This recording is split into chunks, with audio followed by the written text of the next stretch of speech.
언니, 미안해요. 잘못했어요. 언니가 올라가고 나서 한참을 생각했어요. 이 상황에 대해서요. 생각한 끝에 내가 잘못이란 걸 알았어요. 미안해요. 잘못했다는데 받아들여줘야지 어쩌겠습니까? 그런데 아가씨가 너무 이상한 게 서울에서만 만나면 아무렇지 않게 식구들 앞에서는 쿨하게 대하고 대구로 쫓아 내려와서는 꼭 이상한 행동을 하는 거예요.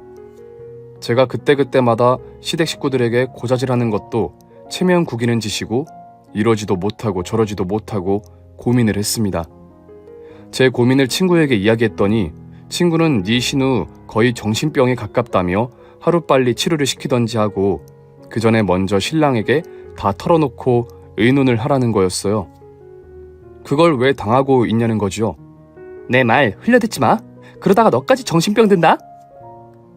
그러던 어느 날 대구에서 근무를 하고 있는데 큰 신우에게 전화가 왔습니다. 이번 주말에 서울에 오면 자기 집부터 먼저 들러달라고요. 왜 그러시냐고 했더니 긴히 이야기할 게 있다는 거였어요. 주말에 조금 일찍 올라가서 큰 신우 집을 갔습니다. 큰 신우가 조심스레 묻더군요. 혹시 희지가 자꾸 회사를 찾아가냐고요.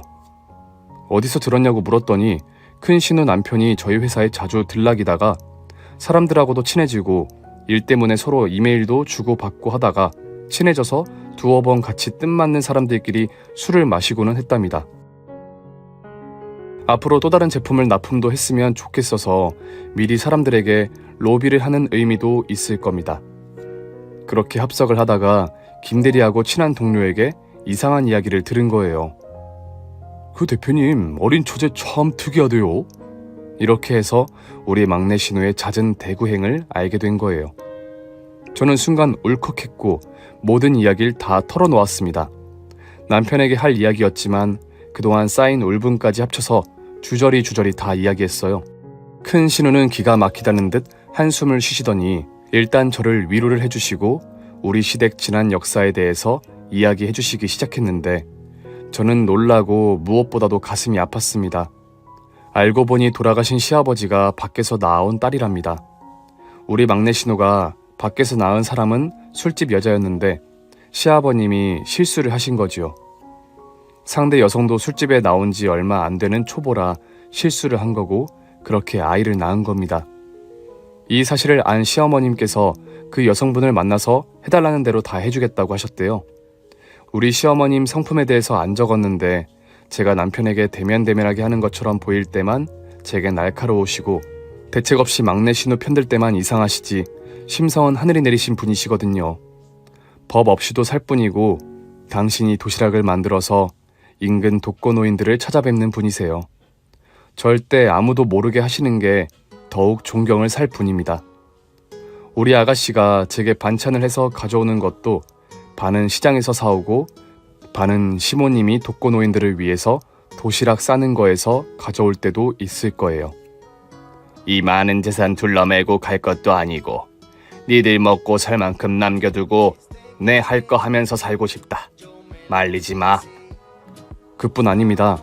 아파트 주위를 배회하는 길냥이들을 보살피는 것도 우리 시모님이세요. 날아오는 비둘기들 보살피는 것도 시어머니시고요. 경비 아저씨들은 질색을 하시지요. 어머님이 자꾸 보살피고 먹이를 내놓으시니 인근 웬갓 날짐승까지 동물들이 우리 아파트에서 들끓는다고요. 제가 이 이야기를 왜 정리하면 우리 시어머니는 기본적으로 생명의 귀함을 아시는 분이라는 거예요. 생명 있는 것들은 천한 것이 없다. 식물이든 동물이든 함부로 해서는 안 된다. 이렇게 자주 말씀하십니다. 그런 시어머니가 밖에서 나온 사생아라고 그 아이를 내치거나 거절했을 리는 없었다는 겁니다. 게다가 시아버지께서 본격적으로 바람이 나셔서 낳은 아이가 아니라 술김에 한번 실수로 생긴 아이였다는 거예요. 사생아를 낳은 그 직업 여성에게 당신이 돈을 달라면 줄 것이고 할 테니 아이를 키우려면 이 일은 관둔다는 약조를 쓰라고 하셨대요. 우리 남편 자식을 키우면서 술집에 나가는 건 용납 못하겠다고요. 그랬더니 그 여자가 자기는 이 길로 들어선 게 좋아서 들어선 것도 아니지만 그렇다고 떳떳하지 않다고도 생각 안 한다고요. 나는 나이가 아직 21살인데 남편도 없이 아이를 키울 길이 막막하니 아이를 데려다가 키워주겠다고 묻더랍니다. 그러니까 돈만 주면 아기를 포기하겠다고 했대요. 시어머님은 한평생 먹고 살 만큼의 돈을 건네주시고 아기를 데려왔답니다. 그때 생후 100일 약간 넘을 때였대요.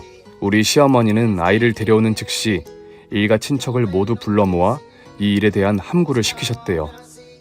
이 아이 출생을 발설하는 즉시 인연을 끊겠으니 이제부터 이 아이는 내가 배 아파 낳은 내 딸이 된 거라고요.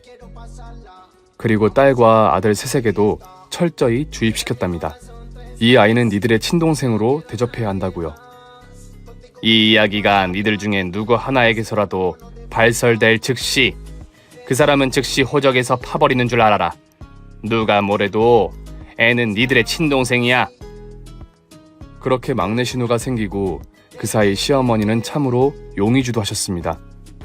아가씨가 자라는 동안 이사를 4-5번 하신 거지요. 서울 끝에서 서울 끝으로, 강동구에서 강서구 끝으로, 강북구에서 강남 끝으로, 그렇게요. 그런 식으로 이사를 해나가시면서 주위에서 아무도 우리 아가씨의 출생을 모르게 만드셨다는 겁니다. 우리 남편과 마찬가지로 형제분들 모두 딱 큰 신우 그만큼의 선량한 분들이라고 보면 됩니다. 남편도 선량하지요. 물론 이분들이 우리 막내 아가씨를 밖에서 낳아온 동생이라고 구박했을까요? 전혀요. 보시다시피 절절 기잖아요. 그렇게 막내 신우는 자기가 이 집의 진짜 막내둥이인 줄 착각하며 어린 시절부터 마구 어리광 부리고 온갖 귀여움 독차지하고 자란 거였어요. 그런데 어디 가나 주책인 어른이 한둘은 있기 마련, 수다스러운 어른이 한두 명 있기 마련이지요. 막내 아가씨 사춘기 때, 왜 또 하필 사춘기 때인지는 몰라도 사춘기 때 추석인지 구정 때인지 외숙모 두 분이 나누는 대화를 들은 거지요. 참으로 사생아도 저렇게 태어날라 치면 태어나 볼만하지 않어? 맞아요. 이 가문 막내 딸내미만 같을라면야 술집 여자에게서 100번이라도 낫지. 엄마, 생모가 술집 여자인 게 대수야? 사춘기 때 그 사실을 방문 밖에서 듣게 된 막내 아가씨는 심각한 공황장애를 앓기 시작했다고 합니다. 뿐만 아니라 누가 나를 사랑해주지 않을까봐 겁이 나는 사회적 불안증과 공포증까지 합쳐서 한동안은 학교도 못 가고 등교날보다 집에서 쉰 날이 더 많았다고 하고 건강장애 학생으로 등록해 원격 수업으로 채우는 날들이 이어졌다고 합니다. 공포, 불안, 회피는 사회적, 직업적 또는 다른 중요한 기능 영역에서 눈에 보이게 고통을 초래할 수 있어 우리 아가씨는 사회생활을 아예 포기하게 된 지금까지 오게 된 거래요. 우리 시댁 식구들은 모두 다가 막내 아가씨를 잃게 될까봐 노심초사 그저 손안에 든 곤달걀 대하듯 우쭈쭈 하시기 시작했고 불만 날아갈까 애지중지 더 심해지시게 된 거지요. 우리 천사 같은 시어머님은 막내 아가씨를 거의 품 안에 든 새같이 귀하게 여기시면서 사신 겁니다. 잠든 막내 신우 곁에 앉으신 시어머니의 늘상 같은 말씀. 아이고 불쌍한 내 새끼. 정말 저희 시어머니 같은 분이 세상에 또 존재하기는 할까요? 그래서 제가 아가씨에게 이상한 친구 사귀지 말라는 말에 그렇게 발작적으로 반응을 한 거겠지요. 자기 생모 출신 때문에요. 그리고 아버지와 자기 생모가 저지른 그 일 때문에 그 사건이 뇌리에 박혀서 자꾸 저를 의심하고 한 거겠습니다. 가여운 시누이가 애틋해져서 저는 마음이 너무 아팠습니다. 큰 신우와 막내 신우의 차이가 그런 게 원인이었다니 더 가슴이 아프더군요. 막내 신우가 미장원에 간 날, 막내 신우를 뺀 우리 식구들은 모두 우리 집에 모였습니다.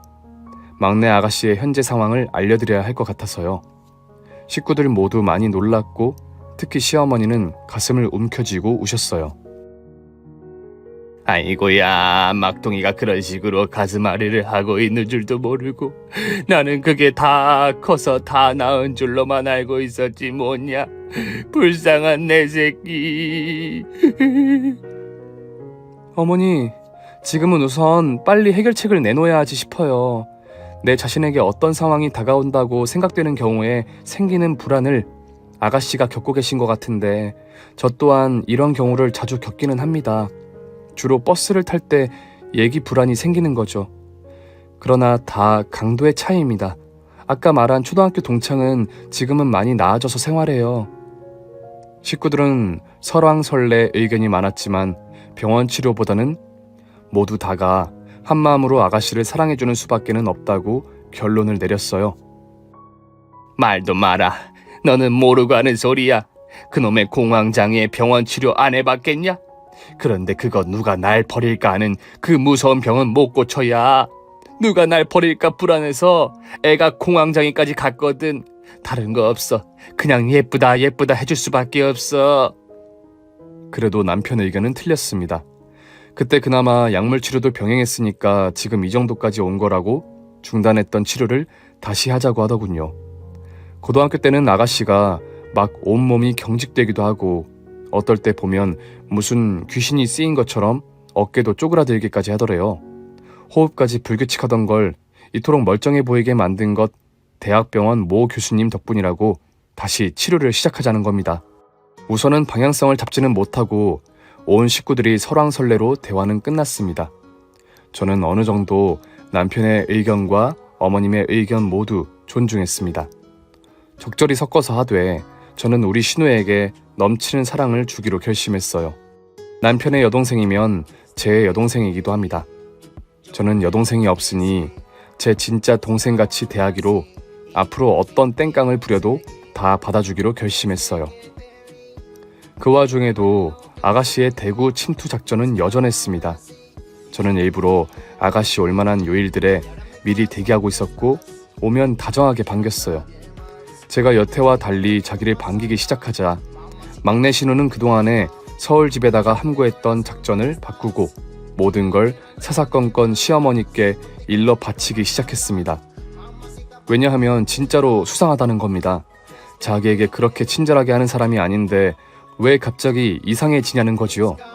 진짜로 바람을 피우니까 그걸 속이기 위해서 신우한테 친절한 걸로 봐야 한다고 강력히 주장하는 거예요. 저와 식구들이 아무리 아가씨를 사랑하자고 약속을 했어도 때로는 믿더군요. 정말 집요한 면도 있어서 화가 날 때도 있습니다. 어느 날 남편하고 둘이 맥주를 한잔하면서 막내 아가씨 이야기가 나왔는데 남편이 그러더라고요. 막내 신우를 친피쭈처럼 대했는데 아니 그것보다 더한 사랑을 주었는데도 그 사랑의 갈증은 채워줄 수가 없는가 보더라고요. 물론 자기만 아는 그 슬픔은 어떤 누구도 채워줄 수가 없는 거겠지만 막내 아가씨가 외숙모 두 분이 하는 이야기를 우연히 듣고 난 후였을 겁니다. 남편이 그때는 회사 초년 시절이라 늦게 퇴근하는 날들이었고 회식도 잦았고 그날도 저녁 10시 넘어서 퇴근했는데 아가씨가 들어와서 그러더랍니다. 오빠 술 마셨어? 마셨다고 했더니 여자 있는 집에서 놀다 온 거야? 하더래요. 하도 맹랑한 질문이라서 머리를 한 대 쥐어박고 가서 자라고 했더니 오빠 술집 여자랑은 그러는 거 아니야. 알았지? 그러면서 갑자기 방바닥에 주저앉아서 울더랍니다. 그때서야 애가 뭔가를 알고 있구나 싶어서 가슴이 찢어졌답니다. 그때부터 온 식구들이 초비상이 걸려서 아가씨에게 직접적으로 너 뭐 알고 있니? 라고 묻지는 못하고 가슴이 옥죄는 형국으로 아가씨를 지켜보기만 했대요. 그러면서 점점 정신적인 문제가 커갈수록 모두가 합심해서 막내 아가씨를 더더욱 사랑해 주었대요. 그리고 그때부터 시작된 사회 공포증, 친자식 아니라는 이유로 이 집에서 버려질까 두려운 마음에서 생기는 불안증, 이 모든 망상증에서 구해주기 위해 온 식구들이 얼마나 백방으로 매달렸는지 모른다고 하네요. 우리 아가씨와 같은 케이스는 아니지만 이게 얼마나 무서운 병인지 저는 알고 있습니다. 언제가 한 동네에서 자라서 땡땡동 흑장미파라고 이름 지었던 초등학교 친구들을 만난 적이 있거든요. 그중 한 친구는 아직도 한 동네에서 사는지라 저녁 시간에 동네 약국에서 부딪혔음에도 봤음 저랑 마주 앉으면서 뜬금없이 선글라스를 끼는 거예요. 전 코웃음 치면서 야 그거 뭔 뽀다구를 그렇게 실내에서 내냐? 나도 한번 써보자 했는데 계속 안 된다 하는 겁니다. 왜냐고 물으니 공황장애에 걸렸다 하더군요. 그 순간 황당했습니다. 전 휴가 때 사온 거 자랑하려고 일부러 끼고 나오거나 남편과 부부싸움의 안타까운 결과라고 생각했었거든요. 그게 아니라 타인이 많은 공간에 있기 힘들어서, 그리고 남들이 쳐다보는 것도 힘들어서 선글라스를 끼고 있을 수밖에 없다는 거예요. 그래서 그 친구를 위해서 술도 식당가에 가지 않고 편의점에서 안주거리 사서 그 친구네 집에 가서 마셨습니다. 그때 속으로 암튼 말로만 듣던 공황장애가 이렇게 가까운 친구에게 걸릴 줄은 몰랐네 라고 했던 기억이 납니다. 막내 아가씨가 집에서 SNS만 하는 게 다른 원인이 아니었던 거지요. 사람 많은 곳에 가기 싫다고 하니까 그렇게 된 겁니다. 그러나 막내 아가씨가 그렇게 마냥 우울하기만 한 사람이 아니라 식구들에게 변함없이 사랑받는다는 확신만 있으면 너무나 귀엽고 사랑스러운 고양이 같은 존재였기도 해서 미워할 수가 없었답니다. 다만 해결책을 찾을 수가 없었을 뿐인 거죠. 아가씨는 여전히 주중에 한 번은 저 있는 대구에 내려왔고 저는 아가씨를 달래기도 하고 구슬리기도 하면서 그렇게 나날을 보내고 있었습니다. 그날은 아마 수요일이었을 거예요. 거의 낮에 내려왔다가 잠시 확인하고 다시 서울로 가던 아가씨가 그날은 퇴근할 무렵에 나타났더라고요. 늦게 내려온 이유인즉슨 장염이 생겨서 늦게 출발했다는 겁니다. 기차표도 못 사고 차 가지고 운전해서 내려왔다는데 하도 기가 막혀서 대굴대굴 굴렀습니다. 아니, 장염까지 걸려서도 꼭 그렇게까지 내려와야 할 이유가 뭐냐고 물었더니 알면서 뭘 묻냐는 거예요. 이거를 죽일 수도 없고 살릴 수도 없고 데리고 가서 아가씨가 좋아하는 스시를 사주었습니다. 스시를 먹는데 눈이 펑펑 그의 첫눈이 내린 거예요. 정말 펑펑 무지막지하게 내리더군요. 운전하고 가다가는 사고가 날 것 같은 눈발이었습니다. 저는 아가씨 보고 자고 내일 아침에 가라고 했습니다. 어차피 아가씨 백수인데 뭐 상관없잖아 했더니 잠자코 따라오더군요. 아가씨까지 샤워를 한 후 저는 오랜만에 욕실 청소를 했습니다. 그런데 세면대 바로 위칸 거치대에 아가씨 렌즈통이 있는 거를 깜빡하고 세제를 묻혀 세면대를 닦았습니다. 세제를 희석해서 푼 물로 거품을 묻혀 세면대를 닦고 욕실 벽을 닦고 바닥을 닦고 저는 개운한 마음으로 잠들었습니다. 아가씨는 벌써 골아 떨어졌고요. 그 다음날 새벽 저는 괴성에 정말 피가 거꾸로 솟는 것 같은 기분에 잠이 깼습니다. 잠결에 이 집에서 괴성이 날 리는 없다 그런 생각에, 왜냐하면 혼자 사는 집이니까요. 다시 잠들려는데 다시 욕실에서 들리는 괴성. 저는 흠칫 놀라 아가씨 생각이 나서 욕실로 달려갔습니다. 아가씨는 머리를 감았는지 젖은 머리 상태로 얼굴을 부여잡고 팔짝팔짝 뛰는 거였어요. 눈이 매워서 죽겠다고 울어서 렌즈통 있는 데를 보니 아뿔싸, 어제 저녁 세면대를 청소하면서 세제 거품이 열린 렌즈통 속으로 튀었던 겁니다. 저는 너무 공포스러워 정말 아가씨보다 더 죽겠어서 얼른 119에 신고를 했습니다. 119 요원들이 긴급하게 도착하고 저와 아가씨는 차에 실려갔어요. 아가씨는 계속해서 울고 비명을 지르는데 저는 정말 견딜 수가 없었습니다.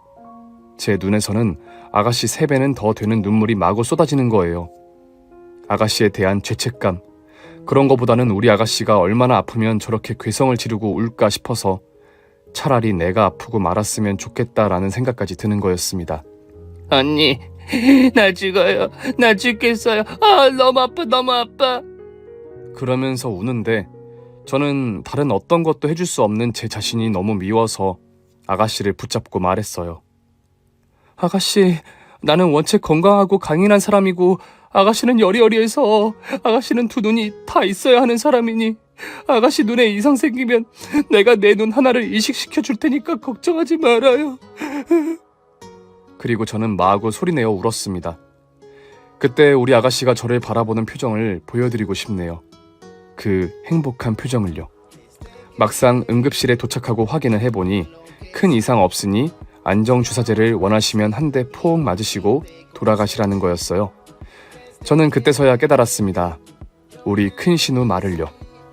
원체 엄살이 심한 사람이라는 그 말을요. 그러니까 그 울음은 엄살이 반이었던 겁니다. 아가씨, 저 놀라서 정말 죽는 줄 알았어요. 아니, 그렇게까지 아프지도 않으면서 사람을 놀래키는 법이 어딨어요? 했더니 뻔뻔한 표정으로 나는 진짜 아팠단 말이에요. 하는 겁니다. 그러나 내 진심 어린 걱정이 아가씨를 무장해제시켰나 봅니다. 내 진심 어린 걱정의 표현이, 내 적절한 걱정의 표현이 아가씨의 마음의 응어리를 확 풀어준 거였어요.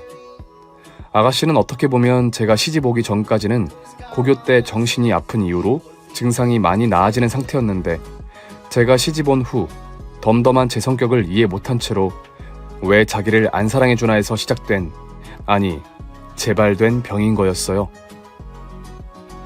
혹시 올케가 내 과거를 알면, 내 생모가 누구인지 알면 창피하다고 나를 내쫓을 수도 있어.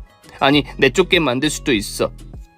그런 생각을 꼬리에 꼬리를 물고 살게 했다는 게 너무 미안하지만요. 그러나 문제 제공자였던 제가 사랑을 표현하고 보여주니 자연 화해가 된 것이고, 아가씨는 다시 건강한 정신 상태로 되돌아갈 준비를 하게 된 거죠. 지금도 서울 시댁에서 만나면 여전히 제가 하는 일의 트집입니다. 프로젝트, 그놈의 프로젝트.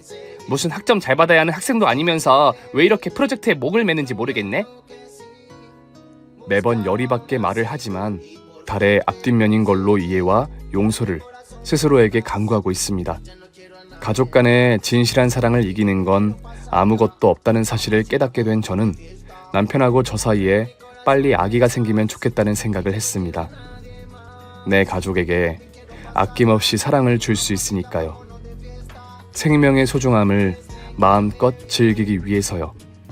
시어머니 말씀대로 식물도 생명이고 동물도 생명이다라는 말이 이렇게 좋은 의미로 다가올 줄은 이번에 처음 알았습니다.